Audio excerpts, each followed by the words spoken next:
Welcome back into Delmarva Sports Insider. Manny Camper had a long list of accolades before he even left the Eastern Shore, including two-time Bayside North Player of the Year and the first male athlete ever from Kent County High School to earn a Division I scholarship. But Camper insists his journey is just beginning. After 3 remarkable seasons at Siena College, the Chestertown native now has his eyes set on something even bigger. 2017 Kent County High School graduate Manny Camper recently entered his name into the 2020 NBA draft.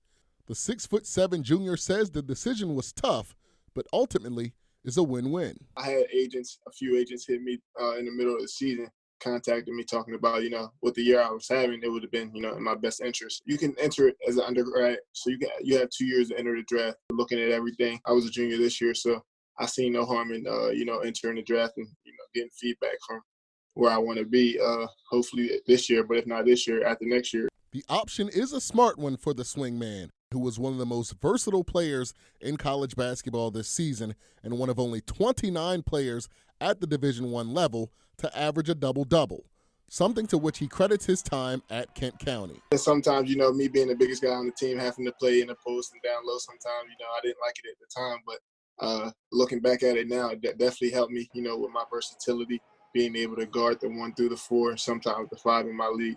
So I think Kent County, set me up tremendously and put me in the position I am today. Camper says in some ways the current pandemic may have complicated the process, eliminating he and his team's chance to play at the big dance. I think I doubled my numbers in rebounds and points over 1 year, so I think with that not having a tournament, that kind of hurt a little bit. If we were able to win and go to the big stage and I was able to do that against, the bigger schools, that would have shed some light upon not only me, but, seeing the basketball program. In addition to the unknown surrounding the NBA season. Either way, Camper says he'll be ready. I'm hearing speculation about maybe, they're starting, some teams are starting to open up.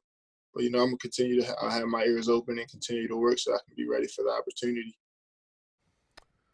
As of this week, the NBA says the tentative date for the draft still stands at June 25th, but with the restarted season possibly still going on during that time, pundits are expecting that date to be pushed back.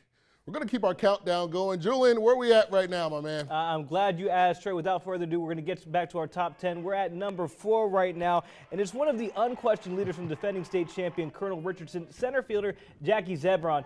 As a junior, he pulled in first-team All-Northside Bayside honors. Yep. He had the stats to back them up, leading them with the batting average with a .438 clip. Whew. That comes after a sophomore season where he slashed his way to a .345 clip. Wow. So if you're a believer in trends, his senior season been stands to reason he could have hit near 500, That's right. which would have been absurd. Also, if you want to talk about clutch, he has it last year in the 1A state title game. He clubbed 2 doubles in the 6-0 win over McDonough.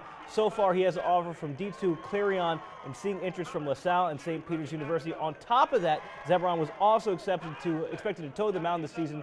And that's actually something in the blood because his brother, Jake, is a pitcher in the Orioles organization. Yeah, it would have been really interesting to see Jackie on the mound. He actually said in an article that he had been getting some pitching tips from his brother. Not a bad person to learn from. During this time, so and all over the offseason. So it really would have been interesting to see him on the mound this year for Colonel. All right, number 3 is a player on our list, and the only player on our list that's a high school All-American. Stephen Decatur senior Sara Engel. She finished last year, Julian, we'll get this, 52 goals, 19 assists, and 67 draw controls en route to a Co-Bayside South Player of the Year award, on the way to helping Decatur win their 9th regional title since 2005.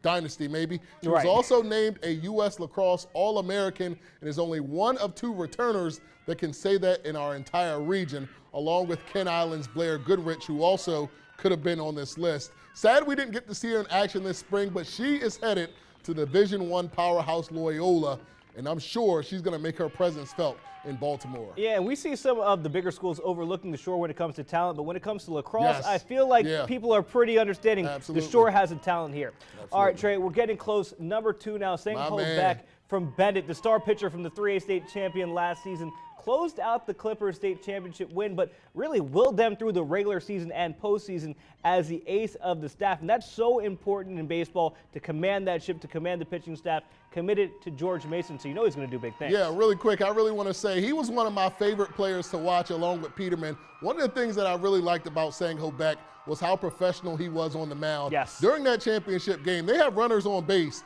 This was a very close game. He never got rattled, stayed in, did his job, and that's one of the reasons that he's going to George Mason and they really want him. That's true. Well, it is time for our next break, but when we come back, hear how Somerset County Public Schools plan to host an in-person graduation without violating the governor's orders. That's coming up next in your news break. I'm Austin Airy, Stephen Decatur High School, and this is Delmarva Sports Insider.